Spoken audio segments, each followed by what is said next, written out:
Hey guys, Josh Yoder here, founder and CEO of Future Contributions. Welcome back to our weekly wake-up call. I'm excited to be back on, having been a week off. Last week we had a major hurricane here in Sarasota, Florida. So this time last week we had about 90 mile an hour winds moving in up to 130. So wasn't safe to have the podcast, but I did miss coming here on with you guys. So hopefully everybody was okay through the hurricane. Praying for everybody's safety, recovery. Today, what we're going to talk about is sales. I want to speak directly to my salespeople out there. You know, just because you're a business owner doesn't necessarily mean you're really good at sales. In fact, a lot of business owners are not good at sales. That's actually a very rare trait. Business owners are typically geared and engineered toward more of a number-oriented person. With that personality, they like a little bit more of the back scene type of things. They're master coordinators. They know where to position people into their strengths, and they definitely know their weaknesses and their strengths, and they feel their weaknesses with people like salespeople. A salesperson doesn't necessarily have to be naturally extrovert. A lot of salespeople actually are introverts. Believe it or not, if you really got to know me, I'm actually an introvert. I am not an extrovert. I pull energy by going out to the mountains and the woods and listening to silence. And that's beautiful for me. I do love people, don't get me wrong, but I don't at the end of the workday have to go to the mall or to go out to be around people to gain energy. That's what an extrovert would do. They need that people interaction. There's nothing wrong with it. I need to get away from people sometimes. Those introverts a lot of times are a little bit more quiet, more held back, extremely number oriented, and they know how to do the back end of businesses. Because understand, when you're building a business, sales is just one small part of a big organization that other things have to go really right even before the sale would happen. So talk to my salespeople. If you find yourself, you're not very, you're outspoken and you don't really connect with people that well, and you just feel like, oh, man, I could just never really be a good salesperson. And I'm in sales right now, and I'm just not doing very good at all. And I don't feel like engaged with the people. You're having a hard time holding eye contact with them. Well, that's all me. That was all me 10 years ago, guys. I started my sales actually in the fitness industry. And some of you guys know that story. I was excellent at what I did as a personal trainer, as a gym. Was a horrible business owner back then, but I was an awesome trainer. I did a very good job, and people loved my routines and they loved the results. I just couldn't sell very well. If I was training you, I'd look you in the eye, I'd get intense, I'd get in your face, I'd yell in your face. If that's what you needed, if that's what you wanted, I was there. I was all ready to go, all pumped up. But when it came to sell somebody at the table, I would shut down. I would have trouble holding eye contact. I didn't want to pressure anybody. And we're going to talk about all these different steps on how we can be the most effective sales people possible on the planet. Just a little glimpse. If you don't know my story, just real quick, in the next minute, I'm just going to go over it briefly. I went from the gym industry as a salesperson selling personal training to being fired 3 months later because I could not sell and told I never would sell because I was too nice. Guess what? You could be very nice and be a great salesperson, by the way. So they were wrong. I just became a student of the game of sales and really scaled 6 months later in a different industry as number one salesperson in the industry. Ended up going to a national-wide company and becoming number one in a nation in that company. And then from there, it was just rockets on. I just dominated everything else that was in the industries. And through this decade of experience, I put together Future Contributions business development. And I really gear it towards business owners and salespeople. And with those sales techniques and tactics that I've learned, most of what's out there that you hear when you think of sales, it doesn't work.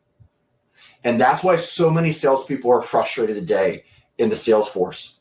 Only 20% of all salespeople make the money in sales. People get into sales, most people do not get into sales because they like it. They want to get in it because of the money they see that can be made in it.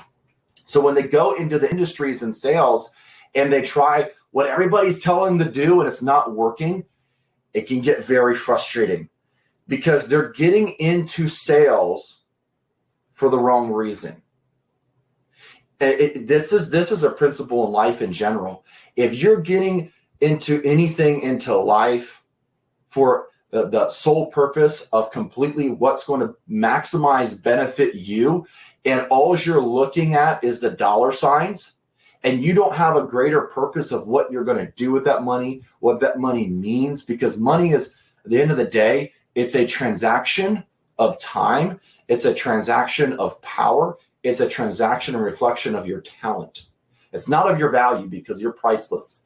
We all are priceless. Nobody can pay you what you're worth because we're all worth so much. But somebody can pay you for your talent.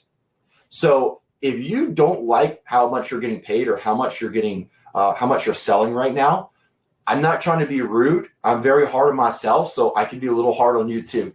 It's a reflection on yourself. It's because your talent isn't where it needs to be. And we can change that because salespeople are not born. Salespeople are made. A typical salesperson in somebody's mindset is going to be an extrovert. They are going to be outspoken. They're going to be outgoing. They're going to be energetic. They're going to be talking to a lot of people. You know what I found? A lot of those people make very bad salespersons because they're all about, and they don't mean it in a bad way. They're all about talking, and when they talk, they feel the endorphins and the energy and everything, and they end up actually talking themselves out of deals. I cannot tell you how many times I've caught myself and salespeople I have trained and watching different industries of salespeople, because this is what I study.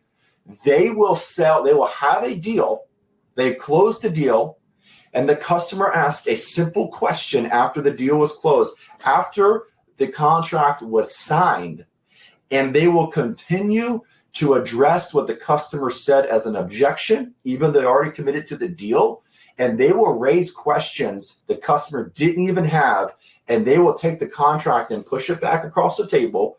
I'm not talking from any personal experience, by the way. I am. That, you know what? We need to think about this. Once the deal is done and a customer asks a question, answer their question directly and stop. That's it. Do not talk through the deal. Again, getting back to the extrovert, they're talking. In sales, I want to talk a little bit about pace. You need to pace yourself when you're in a sale. When you're talking to somebody and communicating, because sales, guys, it boils down to communication. That's all that sales is. It's being a master communicator, talking slow and clear. Now, you don't want to be a monetized robot. That would be weird. So you need to find your pace. When I'm selling, this is my pace when I'm talking to you. Hey, so we have a brand new roofing system. It's going to be coming out from a solar system, coming from the GAF, right from the manufacturer. This is going to be the difference. Or if you're doing the Owens Cornings or the siding and you're talking about to the customer and explaining the different products, do you see the tone and reflection of my voice? When I'm talking to a customer and I'm pacing myself in the way that I'm talking, understand that I am not rushing myself and talking like this. When I do that and the customer asks me a question I don't know the answer to, and I pause and I slow my pace, it disrupts what they're hearing and it makes them not trust you. If you have to stop and you have to think and you have to change how fast you were talking, the customer subconsciously is going to lose trust in what you just said. So you need to talk at a slow, even pace, clear to where they can understand you. The most powerful thing that you can do in any communication is what I just did, and that's pause. There's so much power in a pause when you're talking that will draw the customer in. When I feel like I'm losing my customers, I will pause. That will, if they were looking away or looking at something in the house, their dog playing while I'm going over my product demonstration, I will just do that and pause, and they will look right back to me, and I will have their full attention. Or when you're coming off of a high end of a pitch of your product and service, in between the high points, when you hit a high point, when you make your big claim on your product, a big claim would be, we guarantee for the next 5 years, no leaking, no deterioration, no UV ray damage. Or if you have siding, we give a 20-year guarantee. So if you have those crazy winds like we had, your siding's not coming off. And you pause after your big claim to add effect and power to what you just said. What you're doing is you're allowing what you just said, your big claim, to sit deep down into the customer, so they don't only retain it on a mental level, they retain it on an emotional level. They feel what you said. And that's the key, guys. As a communicator, we don't want the customers just to hear us. We want the customer to feel what we're saying. Again, we want to sell with logic and close with emotion. Now, we ourselves do not want to get emotional in the close, and the customer says, well, I can't afford it, I can't do this, and you know that if they don't get this product and they go cheap, they're going to be in a worse situation. It's not time to get emotional, guys. It's time to hold your line and stay logistical while you get the customer emotional, if that makes sense. So we're talking about pace. We're talking about going slow through our demonstrations and what we're having to say. And really what you want to do is say what you have to say and then stop talking. Let the customer ask you a question, but you want to direct what the customer is asking you. What do I mean? Whoever is asking a question in anything in life is always in control. So whoever is asking the questions is in control. I don't mind customers asking me a question, but I want to soon take control of this situation and ask them a question that will probe a question by me asking them a question I just asked. Example. So, when's the last time you replaced your roofing system? They're going to tell me. I'm like, oh, wow, okay, that's awesome. Is there a reason that you're not using the same company? And the reason I'm asking is I don't want to make the same mistake as the other guy. I have now just taken complete control of this conversation by asking a question, knowing the response I'm going to get. So with that, I have now controlled that conversation. By me asking a question, I have responded a question from them. When you get those questions from these customers, you're leading them down a path of really subconscious control. They don't realize it, but you do. Again, in pace, when you're talking in pace, you want to look at micro expressions. I call them stop signs. The customer will throw up stop signs within your presentations and your sales process. If you run the stop sign, what happens is if you're out on the street and you run a stop sign, or somebody else runs a stop sign when you're going through it, you're going to get hit. Well, when you get hit, that sometimes can wreck a deal, that sometimes can total a deal, that sometimes can be a near miss and you get away with it. But understand, if you run enough stop signs, you're going to total that deal.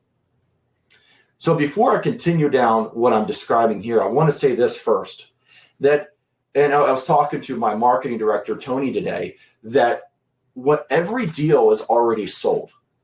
Every deal is already sold.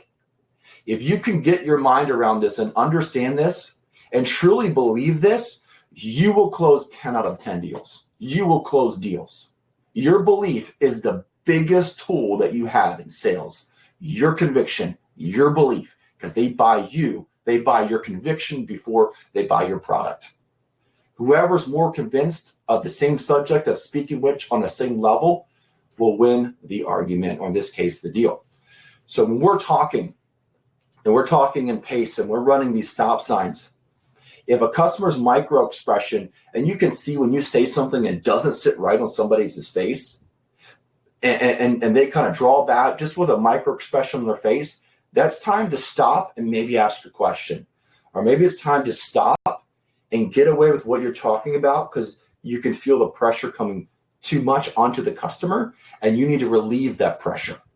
So we don't want to run those stop signs where people are telling us to stop without telling us. Because understand that most communication people think is speaking, but it's not. It's going to be 60% of what everybody does is going to be their body language, of what their emotions and what they're doing. And then the other 20% is the tone and inflection. And the other 20% is actually what you're saying.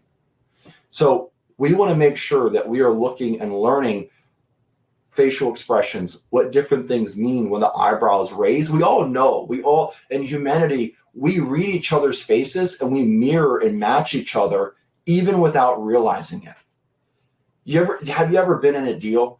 And you'll notice this next time that you get into a deal or watch somebody else, is if you lean back and you're talking and you have great rapport with somebody and you're having a good time with them, they will very shortly match what you do. You can subconsciously control somebody by leading them with what you do with your body in a deal. So if you're leaning back, how does this feel when you're leaning back and I'm like this talking to you with a smile on my face? That is going to make you relaxed. When a customer is like this and they're crossing their arms, they are closed. That means they're listening to what you're saying, but they're not sold yet. If they're sitting like this and their hands and expressions are here and they have a smile on their face, they are understanding what you're saying and they are trusting what you're saying and they're buying into it. If me as a salesperson is leaning front like this and looking at them and I'm trying to close a deal, how do you feel now? You feel I'm invasive. I am pressuring you. Now I'm coming across you as an interrogator, as I'm tearing you down and trying to figure you out, and you're feeling that hardcore. But if I'm leaning back in a neutral position with a smile on my face, we're now just friends and we're talking back and forth. So the biggest thing with communication is we want to get people into a comfortable state. We want to get them into a mental state that which would be one of comfort. Because if we don't get them there, then it doesn't matter what we say. Again, it goes back to the bridge of rapport. You know, I explained the bridge of rapport as there's a Grand Canyon and in between you and every single customer. To span that Grand Canyon, a lot of people are just going to try to use mere words to fill the Grand Canyon. Some people they're going to be the evil Knievel, and they're going to try their tricks and everything else and try to jump the Grand Canyon. Well, it didn't work very well for a lot of people to do that. So building a bridge of trust, of getting to know the customer, of talking to the customer, of being genuine and being real with the customer and not being invasive, but building that relationship and trust will build that bridge so that you can come across that bridge, get in front of the customer. Now you can, if you want to call it, pitch, present your product and service. Now they trust you. Now they hear you. So going back to the different objections that a lot of people are going to give you, if you have the consistent objection coming back to you in every single deal, it means that you struggle with that same thing in your personal life. If you're getting it consistently, I need to think about it. You are coming into a deal expecting the customer to have that objection. In fact, in your life, you probably have to think about a lot of things. You're not very, how would you say, you push things off a lot in your life. If you're anything like me, I could be a procrastinator. If I don't get on it and mentally pay attention to myself, I can be a procrastinator. In my own nature, that's really what I do. So I need to change that. That's not one of my strengths. That is a weakness I'm working on. Many of us have that. So if we conquer something like that in our lives and we come into a deal, whether you know it or not, or whether your customer knows or not, you're pushing that objection on them. It's called an incomplete circuit. Us as salespeople have to have a very clear mental state. We have to be okay with who we are. We have to look ourselves in the mirror and understand where we are. And okay, we made mistakes, but we're not staying there. We're becoming stronger. We're becoming better. If we are not confident in who we are, then why would anybody buy anything from you? Because people can smell fake. They can see fake. They can see a fake smile. You know, if somebody's coming in and they're all cheesy, you ever had that salesperson, and behind that smile, you know it is something you want nothing to do with.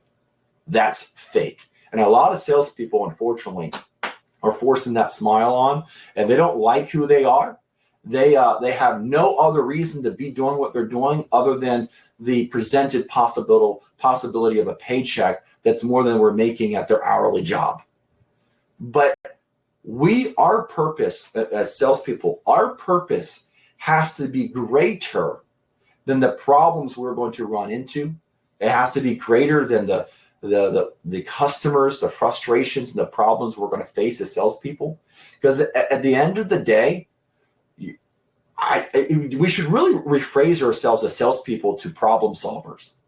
That might change your idea of what sales is, and it might hold a lot of people back from getting into the industry, because a lot of people run from problems. We're like the firemen. We run into the problem. The firemen are running into the fire. People run away from their problems in their life, guys. People do not run into their problems. They run away from their problems. So if we have a lot of problems in our lives, and we're going to run into somebody else's life and solve their problem when we're not solving our own problems, that's a problem. And the customer's going to feel it. And I know for a fact, I have coached a lot of salespeople and business owners. And the most important person I ever coached was myself, guys, because I know myself better than anybody else. And I know when I have had everything is great at home, when I'm confident in myself and I'm not running from my problems, but I'm running into them personally and working on them. It doesn't mean I'm perfect. It doesn't even mean I'm mastering that problem, but I have a plan. I have a direction on how to try to handle it. I close deals back to back to back, 10 for 10, no problem, at a high percentage average. But when I struggle personally in my personal life, I will struggle in my sales career. It's a self-reflection.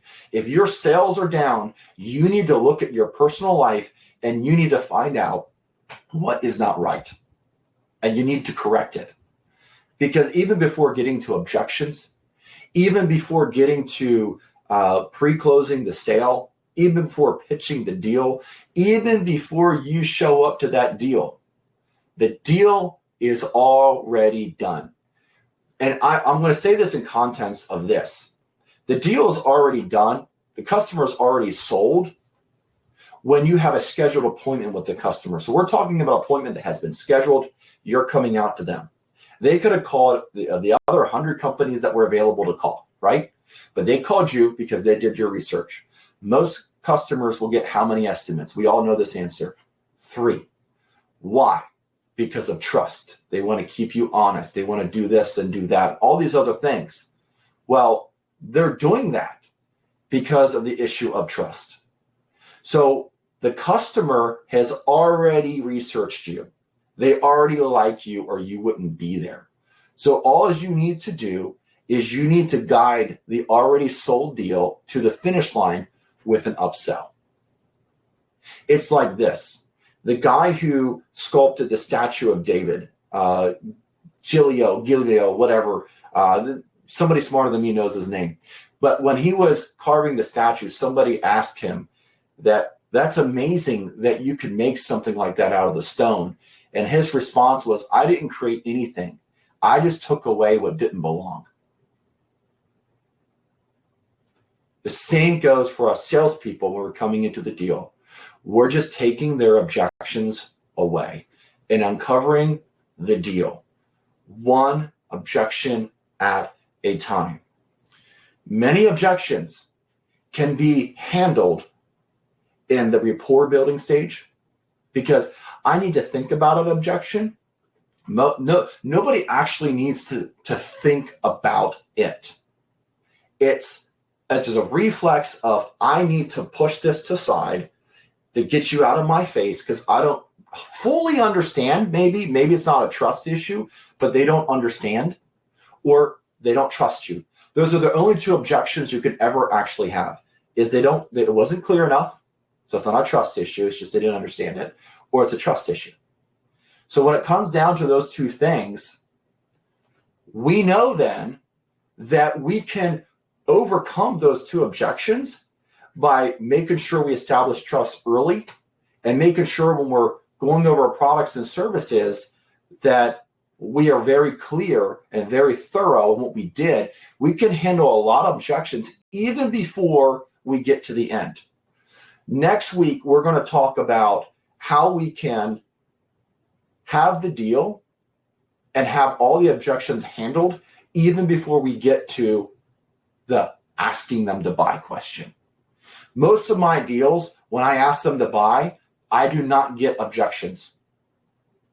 They will look at the paper, they'll look at the estimate, they might have a couple questions, and after I answer it, the deal is closed. An objection is I need to talk to my wife, the price is too high, I'm not ready, I need to think about it, or the unspoken one, I'll get back to you. Is this mine? Can I have this? Don't you just love those? The unspoken objection is the hardest objection to overcome, but yet, you know what? That's what we're told, right? The unspoken objection is actually the easiest one to overcome. The unspoken objection, or the think about it, or the price, or not ready, or the wife, are all easy objections to overcome when you understand that most times it's not even an objection, it's a complaint, or it's a reflex. We need to make sure that we understand that it's coming down to maybe they were unclear about something, or it's coming down to a trust issue. Guys, if you do your presentation right, if you smile through the deal and be genuine and do everything I just told you, before we get to the door, everything I talked about today, we need to have ready. And now, after we have done all of that, and we learn to smile, and we learn to be energetic, but be real and authentic, now we're ready to knock on that door, have the customer greet us, and now we're in a position to actually be a professional salesperson, be a professional problem handler, because you're that fireman running into that fire. You're that salesperson running into that problem. You're a problem solver. Understand, the deal is already there. You just need to take the objections away. And you do that in the beginning and through presentation and product demonstration and through rapport building, not at the end. If you try to handle all those at the end, that's when you're going to fail, and 80% of salespeople do. Guys, thank you so much for your time today. I really appreciate you. We're going to pull up here the sales right now. So we have the sales program. We're going to pull up this sales program, guys. Everything I talked about today is in this program. It's going to be in video format. We're going to do overviews of what we're going to say. We're going to go in detail what we're going to say in the video, and then even more detail in the writing. So after you watch the video, there's a paragraph sections below each one. You'll read over that. You'll get to see 20 major objections and how to overcome them, how to overcome all the different objections we talked about today, and how to become a novice to average and average to being an expert. All of it's in here, guys. Take advantage of it today. I appreciate every single one of you. God bless. We will see you next week. Let's go close deals.